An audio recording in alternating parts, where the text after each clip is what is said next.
Hello guys and welcome back to the yet another video. Nico Paz को real Madrid consider कर रही है to bring him back. उसके अलावा Cristiano Ronaldo यहाँ पे अल नसर छोड़ सकते हैं, कौन से क्लब में पॉसिबिलिटीज़ है उनके साइन होने की, उसके ऊपर डिस्कस करेंगे। इंजागी जो कि इंटर मिलान के मैनेजर हैं, he has been heavily linked with यहाँ पे अल हिलाल, उसके ऊपर डिस्कस करेंगे। और लमीन यमाल का यहाँ पे कॉन्ट्रैक्ट एक्सटेंशन हो गया है, क्या फिगर्स हैं, क्या अपडेट है, पूरी चीज़ों पे अच्छे से डिस्कस करेंगे। और उसके साथ साथ यहाँ पे जूबी मेंडी के रिलेटेड न्यूज़ आई है। जूबी मेंडी शायद से रियल मैड्रिड उनको ज्वाइन कर सकती है, शायद से रियल मैड्रिड कंसिडर कर सकती है। क्या पूरी स्टोरी है, इस वीडियो में हम एक एक करके सारी चीज़ें डिस्कस करेंगे। लेकिन सबसे पहले अगर आप लोगों ने वीडियो को लाइक नहीं किया हुआ तो वीडियो को लाइक ज़रूर करें and do let me know about your opinion in the comment section. सबसे पहले यहाँ पे हम स्टार्ट कर लेते हैं निको पास से कि क्या स्टोरी है निको पास की। तो यार निको पास की कल से ही रिपोर्ट्स आ रही हैं कि मैड्रिड कंसिडर कर रही है to bring him back. Club world cup में वो रियल मैड्रिड के साथ होंगे। अब निको पास का अगर आप में से किसी को नहीं पता तो वो रियल मैड्रिड अकेडमी के टैलेंट ही थे, कैस्टिला में ही खेलते थे और लास्ट ईयर उन्होंने अपना डेब्यू भी किया था चैंपियन लीग में, जो उन्होंने गोल स्कोर किया था with his left foot, brilliant गोल।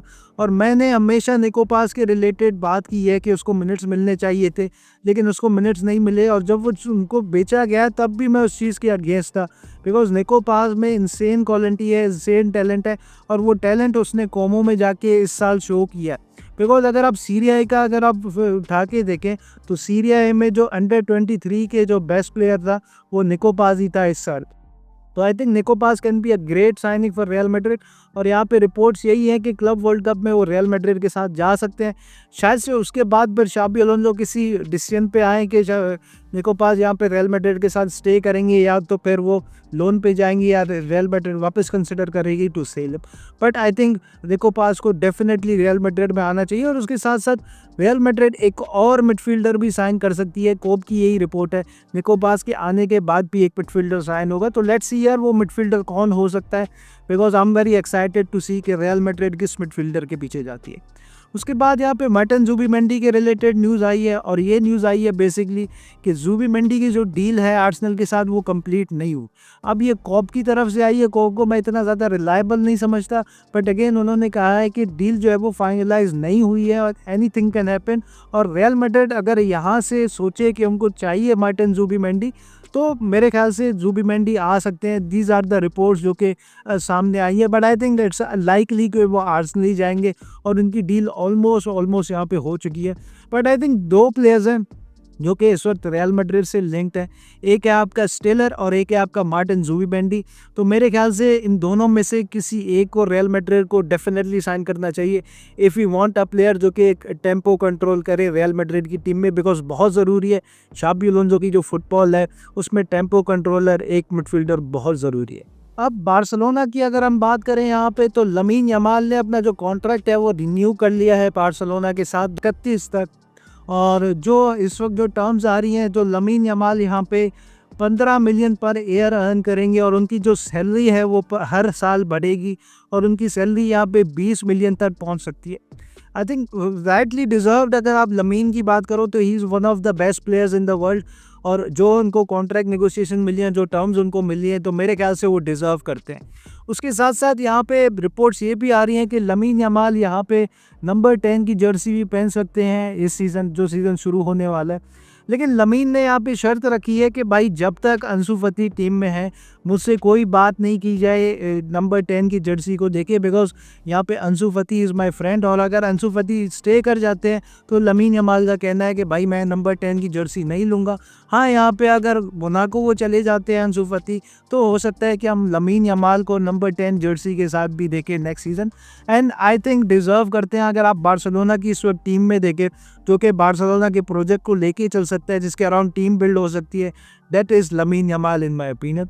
तो थॉर्डली डिज़र्व। आई थिंक जो टर्म्स इनको मिले हैं, जो सैलरी उनको मिली है, उनकी परफॉर्मेंसेस थी बार्सिलोना के साथ, वो डिज़र्व करते थे ये सैलरी इन माय ओपिनियन।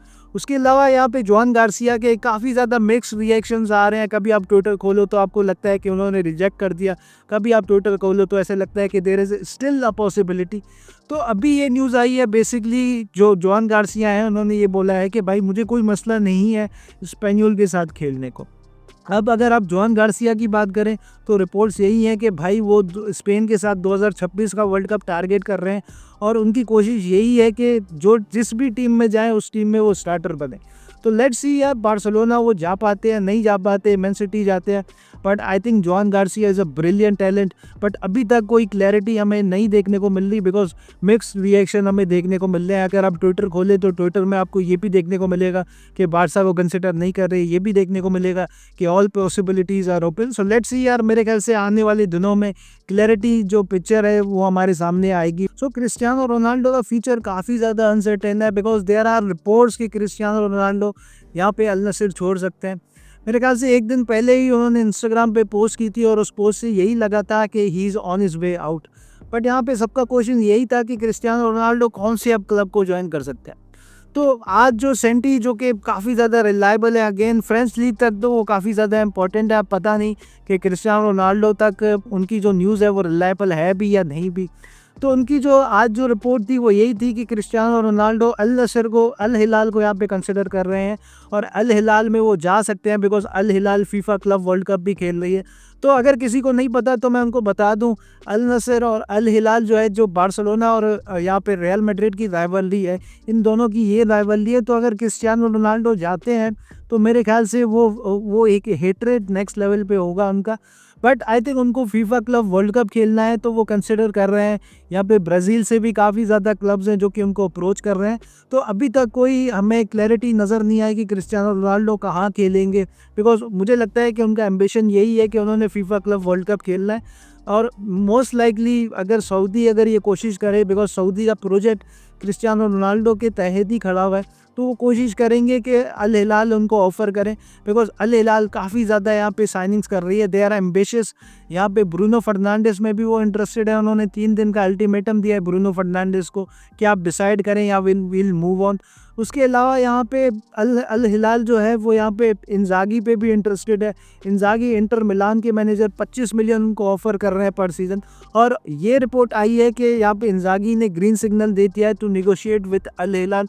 और अगर आप अल हिलाल की बात करो तो अल हिलाल यहाँ पे क्लब वर्ल्ड कप में भी है, उनका फर्स्ट गेम रियल मैड्रिड के साथ होगा। तो I think they are making some moves in the transfer market. और मेरे ख्याल से फीफा क्लब वर्ल्ड कप के लिए ही वो कोशिश कर रहे हैं कि फीफा क्लब वर्ल्ड कप में कुछ ना कुछ बन जाए।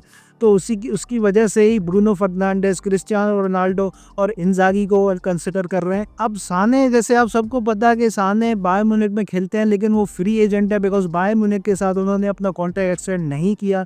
तो दे आर रिपोर्ट्स कि यहाँ पे स्पर्स उनको कंसिडर कर सकती है और स्पर्स को यहाँ पे शायद उन्होंने खुद ऑफ़र किया है to play in the champion league, because इस साल स्पर्स चैम्पियन लीग फुटबॉल में भी है और साने यहाँ पे प्रीमियर लीग में वापस आ सकते हैं। तो it will be exciting deal. लेकिन साने जो कि 2 से 3 साल पहले वाला प्लेयर, मुझे नहीं लगता कि वो अभी है। Sane is not the same player जो कि हम 3-4 साल पहले मैनचेस्टर सिटी में देखते थे। सिटी में जो साने का लेवल था, इट वाज अनबिलीवेबल। बट साने यहाँ पे स्पर्स आ सकते हैं एज पर द रिपोर्ट्स। उसके साथ साथ ये भी रिपोर्ट्स हैं कि यहाँ पे शाबी अलोंसो शायद कंसिडर नहीं कर रहे और उनके प्लान्स में नहीं है यहाँ पे Ferland Mendy. And right so I think it's the move in the right direction, because अगर आप फर्लैंड मेंडी की बात करो तो उनको बड़े गेम में ट्रस्ट नहीं किया जा सकता, बिकॉज जो इंजरीज उनको होती हैं, जिस तरह से वो इनकन्सिस्टेंट है, आई थिंक उनको भी बता देना चाहिए कि वो फ्यूचर में रियल मैड्रिड के प्लान्स में नहीं है। I think this is the move in the right directions. बाकी आप लोग अपना ओपिनियन दें, आप लोगों का क्या ओपिनियन है रिगार्डिंग द ट्रांसफर्स, और do let me know in the comments. Until then अपना ख्याल रखिए, टेक केयर, पीस आउट।